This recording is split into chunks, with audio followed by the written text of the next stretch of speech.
ಮನಸರಿಗೆ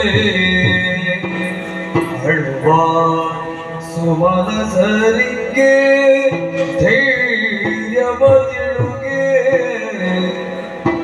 ಬಳಿಯ ಶಕ್ತಿ ರೂಪಿಣಿ ಖಡದ ಬಳಿಗೈದುತ ಗೆಲುವಡ ಸಾಧ್ಯವ್ಯಾನಿರುತ ಖಡದ ಬಳಿಗೈದುತ ಗೆಲುವಡ ಸಾಧ್ಯವ್ಯಾನಿರುತ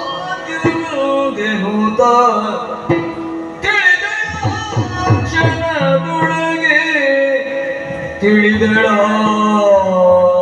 ಕ್ಷಣದೊಳಗೆ ಮೋಗದ ಬಲೆಗೆ ಸಿಲುಕಿಸಿ ಮೋಗದ ಬಲೆಗೆ ಸಿಲುಕಿಸಿ ಧನುಜರಲು ಕಾರ್ಯವು ಸುಲಭ ಧನುಜರಲು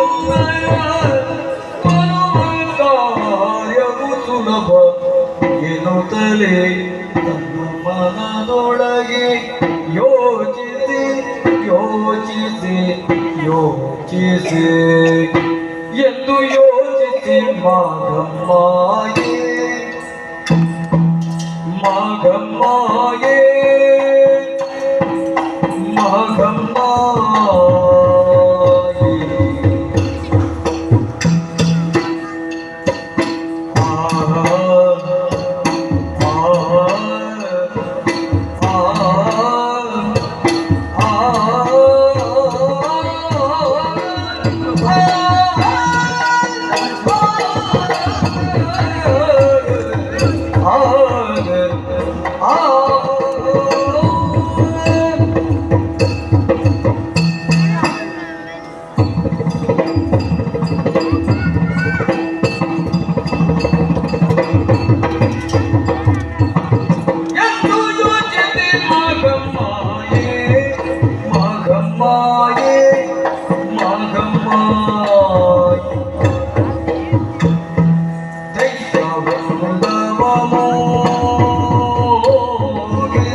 ಕೌಶಿಕೆಯಾಗಿ ನಿಂದಳು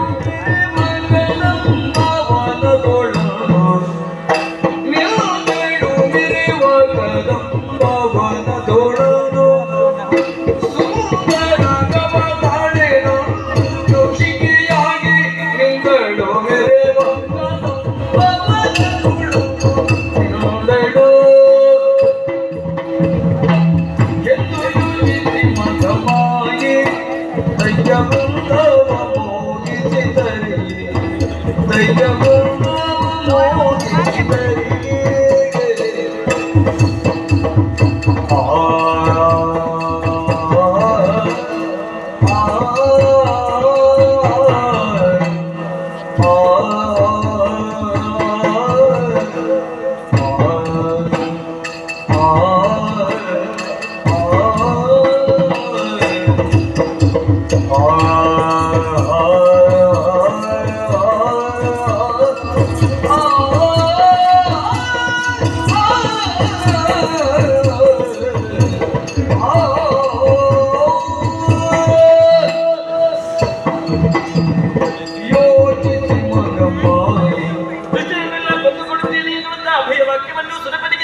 ಯಾಕೆಂದ್ರೆ ನನ್ನದಾದಂತಹ ಈ ದಿವ್ಯತೇಜವೋ ಭವ್ಯತೇಜವನ್ನು ಕಂಡುಕೊಳ್ಳೋದಕ್ಕೆ ಸಮರ್ಥರಲ್ಲ ದುಷ್ಟರು. ಹಾಗಾದ್ರೆ ಯಾವಳಿಗೆ ಮೈ ನುಗ್ಗಿಸಿಕೊಳ್ಳೋಣ? ಹೇಗೆ? ಸರಿ ಸರಿ, ಈ ಇಳೆಯಲ್ಲಿ ಜನ್ಮವಿದ್ದಂತಹ ಯಾವನೇ ಜೀವಿಯಾದರೂ ಕೂಡ ಹೆಣ್ಣು ಹೊನ್ನು ಮಣ್ಣಿಗೆ ಬಲಿ ಬೀಳಲೇಬೇಕು. ಮೂರು ಲೋಕದ ವಿಭು ಎನಿಸಿಕೊಂಡಂತಹ ಶುಭಾಸನ ಹೊನ್ನಿಗೂ ಮಣ್ಣಿಗೂ ಬಲಿ ಬೀಳಲಾರ ಆಸದೆ ಪ್ರವೃತ್ತಿಯನ್ನೇ ಮೈಗೂಡಿಸಿಕೊಂಡಂತಹ ದುಷ್ಟ ಹೆಣ್ಣಿನ ಚೆಲುವಿಕೆಗಂತ ಮರಳಾಗುವುದು ಸ್ಪಷ್ಟ. ಅದೇ ಉದ್ದೇಶವನ್ನು ಇರಿಸಿಕೊಂಡು ನನ್ನದಾದಂತಹ ನಿಜ ರೂಪವನ್ನು ಮರೆಗೊಳಿಸಿದೆ. ಸುಂದರ ಹೆಣ್ಣಿನ ರೂಪವನ್ನು ತಳೆದೆ. ಕೌಶಿಕಿ ಎನ್ನುವಂತಹ ಅಭಿಧಾನದಿಂದ ಈ ಕದಂಬವನದಲ್ಲಿ ನೆಲೆಗೊಳ್ಳಬೇಕಾಯಿತು. ಈ ವನವನ್ನೇನೋ ಪ್ರವೇಶ ಮಾಡಿದ್ದೇನೆ. ಆಗ ಜಗನ್ಮಾತೆ ಕುಡಿದುಕೊಳ್ಳೋದಕ್ಕೆ ಒಂದು ಯೋಗ್ಯವಾದಂತಹ ಸ್ಥಳ ಬೇಕಲ್ಲ, ಅದಕ್ಕೆ ಬೇಕಾಗಿ ಸಂಕಲ್ಪ ಮಾತ್ರವಿದ್ದರೆ ಒಂದು ಉಯ್ಯಾಲೆಯಂತೆ